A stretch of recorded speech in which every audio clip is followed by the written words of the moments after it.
खाद माफिया इस ज़िले में प्रेस कॉन्फ्रेंस करके कहता है कि हमारी दुकानों में काम करने वाले मजदूर जो है ना इतने दिनों से बेरोज़गार बैठे हैं। अगर वीडियो चेक करें नाजरीन, देखें कि बेरोज़गार बैठे हैं या खाद माफिया के लिए खाद का ज़ख़ीरा अंदोज़ी करने के लिए हम किरदार अदा कर रहे हैं। इतना सफ़ेद झूठ। रोड पक्का ज़िला इंतज़ामिया हो, लोधरा इंतज़ामिया हो या फिर तहसील लेवल पे, खाद माफिया के आगे बिल्कुल बेबस हो चुके हैं, या फिर आपस में गठजोड़ यानी मुका करके काम जो है ना वो तमाम कर दिया गया किसानों का। मगर आज कई दिन गुजर गए हैं, किसानों की फसलों को ज़िला इंतज़ामिया और खाद माफिया जानबूझकर तबाह कर रहे हैं। किसान यूरिया खाद के लिए दर बदर ठोकरें खाता फिर रहा है, मगर इंतज़ामिया की जो मुसलसल खामोशी है और महकमा ज़राअत की जो मिली भगत बज़ाहिर मालूम हो रही है, उससे खाद माफिया सरेआम दिन के वक्त बड़े बड़े ट्रॉलर यूरिया के मतलब वहाँ से लोडेड होकर आते हैं और यहाँ उतरते हैं और खामोशी से अंदर ज़ख़ीरा हो जाते हैं। और जो इंतज़ामिया है उसने एक लंबा सा रोज़ा रखा हुआ है। अगर असिस्टेंट कमिश्नर के रोड पक्का को कॉल की जाए तो मौसूफ़ कॉल सुनना गवारा भी नहीं करते, और महकमा ज़राअत के अफसरों को करें तो वो किसानों की बात भी नहीं सुनते। उल्टा कहते हैं कि हमें सब मालूम है जिन जिन ट्रालों का यूरिया आ रहा है ना, मगर हम मजबूर हैं, खाद माफिया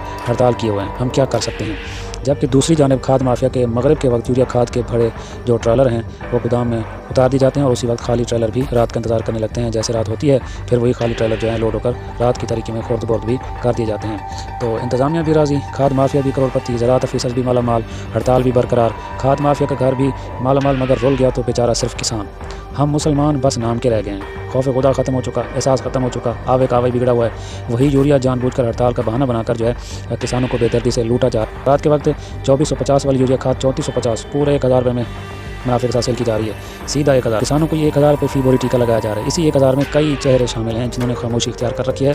सारा इंतज़ाम करप्ट हुआ पड़ा है, अफसरान बाला मगरूर हो चुके हैं, सिर्फ फ़ोटो सेशन तक महदूद हैं। हड़ताल में ही गेम पूरी की जा रही है, किसानों को हड़ताल का कहकर परखाया जा रहा है। किसान मजबूर हो चुका है, महंगाई के इस तूफ़ान में किसान अपनी जमा पूंजी सब बेच चुका है। अब किसान के पास उसके बीवी बच्चे हैं, मगर यही सूरत हाल अगर बरकरार रहती है तो किसान को अब बच्चे भी फ़रोख्त करने पड़ेंगे। सियासतदान अपनी सियासत में लगे हुए हैं, अफसरान अपनी अफसरशाही के मज़े उड़ा रहे हैं। खुदा रा एहसास करें, अल्लाह की पकड़ बहुत सख्त है, खौफ खुदा करें। हम मुसलमान हैं, हम मुसलमानों को बार बार ये जुल्म करना ज़ेब नहीं देता। जब अल्लाह का अज़ाब आता है तो फिर सब रगड़े जाते हैं। हर वक्त अल्लाह का खौफ रखना चाहिए। वज़ीर-ए-आज़म पाकिस्तान, वज़ीर-ए-आला पंजाब से ख़ुसूसी अपील है कि किसानों पर रहम करें और करप्ट अफसरान और खाद माफिया के खिलाफ फौरी कार्रवाई करने के अहकाम सादर करें, ताकि ये जो मसला है फसलों की जो तबाही हो रही है खाद की वजह से ख़त्म।